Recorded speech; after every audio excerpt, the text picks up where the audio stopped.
And I've been wanting to speak on what I've been feeling spiritually when it comes to the whole thing with the R. Kelly situation, whatever. And so, like, my spirit's been picking up mostly stuff that I always felt like I picked up about the situation between him and Aaliyah.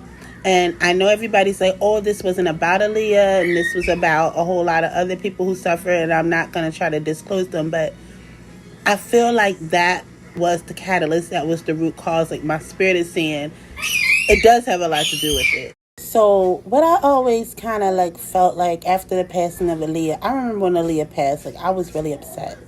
I was really upset, and I never really get upset when celebrities pass because I'm not like a fan, but that hurt because it did not feel right. It didn't feel right. I want to say that's one of the first celebrities that my spirit felt like something's not right. Like, it's been a whole lot of other celebrities since then, but she was one of the first ones where I was like, my spirit was telling me something is wrong. And I feel like Aaliyah's spirit was all over that courtroom. I feel like her spirit probably can finally rest now completely. I feel like she pushed that guilty verdict. I feel like her spirit, allowed those girls to have the courage. I think she had a lot to do with it. I think her spirit was moving and making that guilty verdict and all that information finally come to pass. And when I did some of my meditation and some of my channeling, I found out a lot about the whole situation between Aaliyah and R. Kelly. And like I said, this is spiritual stuff. So I'm not trying to get any of the facts accurate. I'm talking about stuff that is like from the spirit and from the heart and emotional situation that was going on. I also picked up is that the truth of the matter is that Robert had been doing a lot of those things. Like, he was into underage girls and a lot of the weird stuff he was into for a long time. But when he ran into Aaliyah, for some reason, he not only used her, as being an underage person that he was dealing with, but he actually fell in love with this girl. And he also wanted Aaliyah always to be a part of his situation with dealing with underage girls. He wanted her to be like his bottom bitch, basically. He wanted her to be his right-hand man when it came to this whole situation. And she wasn't having it. She wasn't going to do it. She was not into it. She was there for her own personal reasons. In my meditations, my spirit picked up is that Aaliyah was very, very savvy to be a young girl. She was very, very, very street smart. And she had kind of knew what kind of person R. Kelly was already. She knew what kind of creep she was dealing with. And this is not the first person she's been around like that. Like, she already knew what the deal was. She knew what was going on. But at the same time, she was still a victim. But she knew what kind of person she was dealing with. And the whole reason why that she was involved with him is because she knew that it was going to be a way for her to come up in the industry. Like, she was basically getting at the bag the way that she knew how. And this is not nothing, like, I don't want anybody to think like I'm trying to like talk bad about her, because this is something that I would say 80% of females do.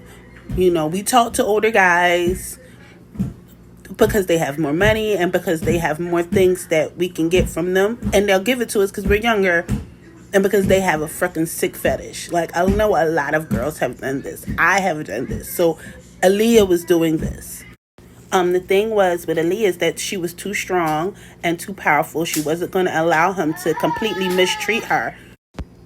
Aaliyah had a plan. She had a plan. And her plan was to do whatever she had to do to get to where she had to go. And that was the plan. I almost 100% sure that she did not have the same feelings. She did not share the same feelings for R. Kelly that he had for her. Right? Now, I'm not trying to in any way say that she was not a victim, because she was. But what I'm trying to say is she was not weak. She was not stupid. She was not dumb. And the reason why she was a victim is because she was underage and she was dealing with a psychopath, not because of any shortcomings of her own or any, situation of her own. I don't know if I'm saying all this right. I don't want to disrespect her name, but I'm just trying to explain to you guys that she knew what she was doing, even though on his end it was fucked up. And so the people around her definitely knew what was going on. You know what I mean? The people around her knew what was going on. Come on now. It wasn't one of them kind of things where everybody was out in the open and talking about, because they knew it was wrong. But it was one of them kind of things. I remember back in the 90s being 15, 16, 17, and it was quite normalized for men in their 20s to be trying to holler at and trying to get with girls under 18. People weren't talking about it the way they're talking about it now. And I remember, because I was one of those girls, and people don't want to bring this up, but this was very much a normalized thing. It wasn't talked about. It may not have been promoted, but people knew, and nobody really pressed the issue too much about it. They would be like, oh, that guy, he into young girls. What? That's how I was. And I remember, and nonetheless, I believe that she had a plan and he had a plan. And the thing about it was, he realized somewhere along the line she was going to go along with his plan, but for so long. He was doing all the things I believe that he was doing to the other girls. He was steady grooming her, trying to make it very normalized. Age ain't nothing but a number. Them dressing alike, and I'm saying, oh, that's my very best friend. He had her saying that they were best friends. What kind of fucking sick shit is that? And she went along with it. She went along with it, but she wasn't doing it, I don't think, unknowingly. My spirit's telling me, and the spirit was telling me that she knew. She knew he was on some creep shit, and he liked to hear that kind of shit. So she just did it. But she wasn't doing it because she was afraid of him. She was doing it because she was like, this is the type weirdo stuff he's on. And I'm almost sure she saw a lot of other people in the industry and out the industry that was the same way. And she was used to it, and she was a beautiful girl, and she was like, this is how I'm gonna get over. This is how I'm gonna play these niggas. Basically, she played them. Her spirit also told me that somewhere along the line, when she was ready to separate herself from him, and that was during the time after her first album, after she came out with her first album, and she got her fame and her notoriety, and she got herself out there. She wanted to go ahead, separate ways. Now, this is after the marriage and all of that. And when she started trying to pull away from him, he lost it. He fucking lost it.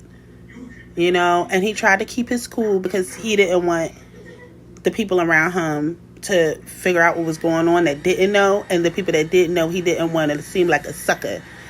This 15, 16-year-old girl got him going crazy, and got him, you know what I mean, that she slipped out of the situation, without him letting her go.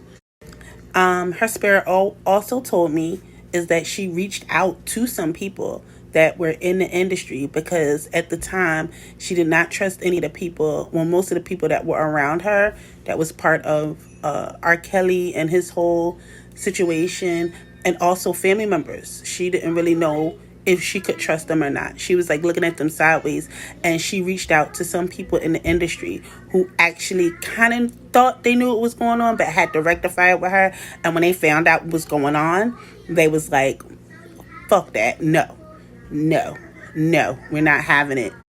And they wanted to do something to him. They wanted to out him. They wanted to have something done to him, because the people that she confided in were actually people in the industry that she was close to. And I don't want to put their names in it because I don't want to like put stuff in people's mouths that they may say, oh, that's not true. I'm just telling you what I got from spirit, what I got from her spirit. This is what I got in meditation. And so when she reached out to these people who were already pretty close to her, they became kind of like close to her as she was trying to pull away from R. Kelly. So they didn't know 100% sure what was going on in that. She really did keep it secret. She didn't let really anybody know what was going on, even though they kind of knew. They kind of already felt like, you know, the only people that she confided in were like a couple of her friends. And so once these people, the people that she told were some very, very strong, independent women that are known in the industry. And she was trying to let them know, like, look, yeah, all of that stuff, what was going on between him and I were true. And now I'm trying to like get out my contract and I'm trying to get out of the situation. I'm trying to move on. And he's got me in a bad spot and I don't know what to do. And they helped her figure it out. And if you look back into the history of the whole situation, you'll realize that after Aaliyah left, the production or his records or whatever, when she stopped dealing with R. Kelly, that was it. She started dealing with Timberland and Missy and that whole crew, and she never turned back. And she even became more successful after that. And there was a lot of signing of contracts and a whole lot of stuff that went with her actually being able to kind of get out of that situation without being, I guess to say, scathed monetarily, without losing any money or having her name or anything being taken away from her and all of her notoriety and her fame. But emotionally, spiritually, she was hurt. You know, she was hurt, but she was so strong and so very mature for her age that she figured ways to get over it and cope with it. She moved on and she didn't want anybody to know. That's why she never outed him. She could have, but she did not want to have that. It wasn't about him, protecting him. She was trying to protect herself. She did not want to even. And so what ended up happening was she moved on, of course. And what happened is that R. Kelly became very, very, his sickness increased 100. He never got over Aaliyah. And it wasn't about getting over the fact that he loved her. He never got over the fact that this chick, I feel like he believed, played him. This was the one chick that got out of his sick, corrupt, dungeon situation of keeping people under his thumb, underage women, and using women. She dipped that shit, and he never got over it. And what it did was create an even worse monster than what he already was. And also, he never forgave her.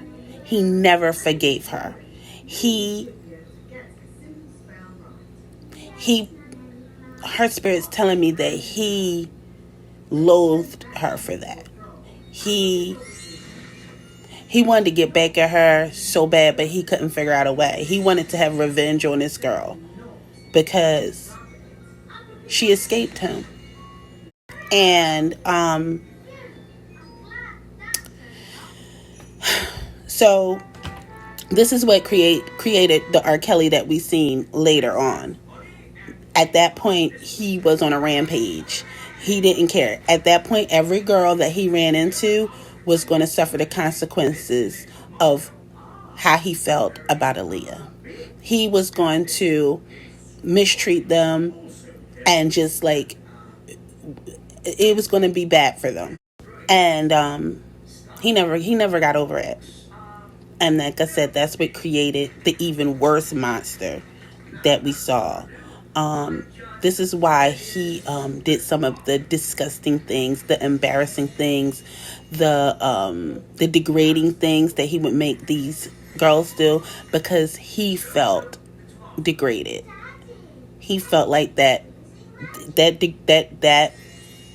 that she took that power from him, and he had been trying to get it back in every fucking sick twisted way that he could come up with. And I'm not trying to say this is all because of his situation with Aaliyah, but it was definitely increased, and it became a more magnified situation after her. And as we all know, shortly after she had came out, I think she was on her second album. You know, we know that she passed away into the, you know about the plane accident. Everybody knows that. But it never sat well with me.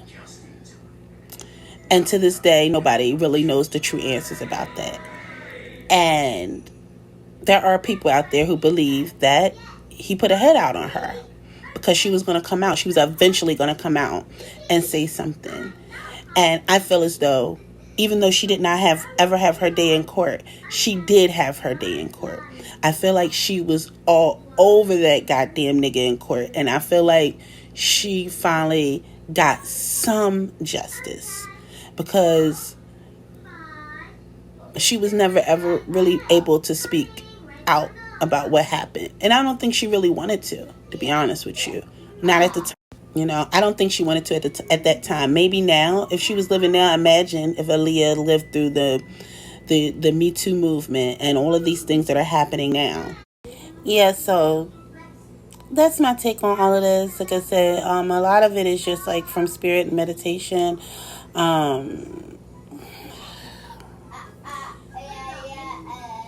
don't got nothing else to say about it.